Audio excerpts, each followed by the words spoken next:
This week on Inside Boulder News. Boulder City Council made an important decision on this major city project. A special visitor makes a stop at Boulder's police department. And give your car a break during this year's Bus to Work Day. Welcome to Inside Boulder News, your source for all things Boulder. I'm Jocelyn Avendaño. In December of 2015, the city purchased a nearly 9-acre site formerly known as Boulder Community Health. Since then, city staff have been working closely with residents on the future of this site. After years of community engagement and proposals from staff, City Council made a final decision on the Alpine-Balsam site during the October 1st council meeting. Since the purchase of the nearly 9-acre site at Alpine-Balsam in 2015, there has been a robust engagement process. It first started off with the project's vision plan. Here, the community, along with city staff, outlined their hopes and opportunities for redevelopment. Then came along the area planning process, which staff have been working on over the last year.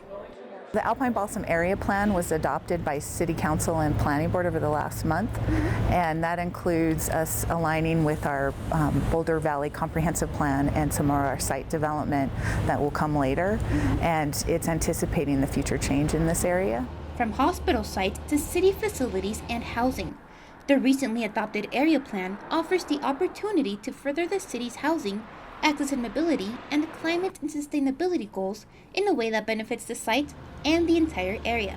There was significant community engagement, and it helped inform the final plan that it was a compromise on the density and some of the uses that you'll see in the final plan. The site is in what is known as the 100-year floodplain. The plan outlines a mitigation approach that will convey floodwaters during storms and will include landscaped greenway with pedestrian and bike access. Implementation will start immediately, and you may notice if you drive past the site, you'll see the construction fencing and the mural art is up around the site, but we foresee at least a couple of years of work in implementation throughout that time. And the community will have opportunities to engage during that period. The Alpine-Balsam area plan is available online for community members to access. More information can be found on the project's website seen on screen. Boulder's police department this week had a special visitor. So I'm from New Zealand. I'm a police sergeant based in School Community Services in Auckland City. Auckland City is our one of 12 police districts in my country. Sergeant McEntee was awarded the Wolf Fisher Police Fellowship in New Zealand. The fellowship is awarded to 15 outstanding police officers each year in recognition of the work they do and gives them the opportunity to travel overseas. Sergeant McEntee chose Boulder as one of his U.S. stops. I'm coming over to Boulder because I'm really interested in marijuana legalization. My country is going to an election next year, and there's going to be a referendum on whether we legalize marijuana in our country. Marijuana is currently illegal in New Zealand and is a Class C illegal drug. Colorado voters passed marijuana in November of 2012. You know, I'm open to learning experiences from over here in Boulder to see how it's being dealt with here and you know, take that back and see if it's a good thing or not. Sergeant McEntee has a few more U.S. stops before returning home to New Zealand. While he is still adapting to the right side of the road, coming over here has been a pretty amazing experience. Driving on the wrong side of the road, or you call it the right side of the road, I don't know what it is. He is thankful for the Boulder Police Department's friendly hospitality. My biggest takeaway is just how welcoming the police here have been. It's been amazing.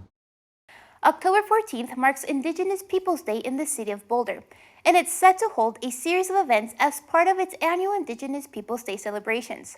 The celebration is part of a national effort to recognize and honor the culture and contributions of the original inhabitants of North America on a day that for the past 85 years has been observed as Columbus Day.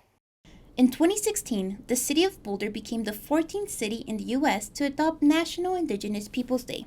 From October 12th through the 14th, local organizations along with the city of Boulder will come together to share knowledge about the Indigenous community. The celebration will be over a 3-day span with events all over the city.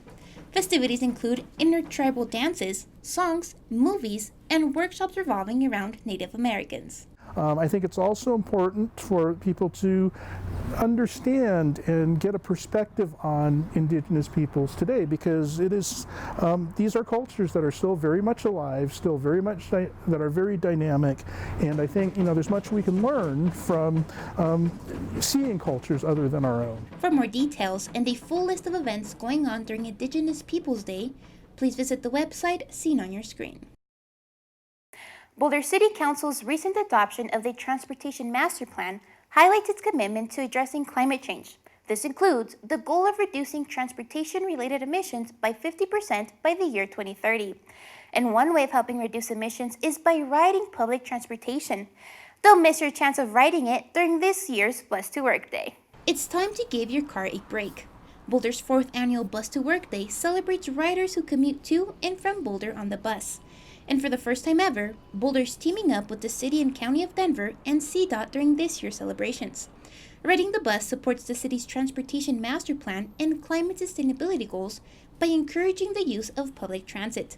The event will take place on Tuesday, October 15th from 7 to 10 a.m. There will be celebrations held at the downtown Boulder and Table Mesa stations. At these station parties, we'll be handing out free coffee, free transit passes. We'll also be providing information on transit, and there'll be prizes. We hope you join us. More information on Bus to Work Day can be found on the website seen on your screen. Thank you so much for joining us on this week's edition of Inside Boulder News. If you have pictures, news tips, or events you'd like to see featured, we love to hear from you. Connect with us on Facebook and Twitter. You can also sign up to receive video updates right in your inbox. Just go to boulderchannel8.com and click on subscribe. And be sure to check out the city's online newsroom for the latest city news. Have a good week.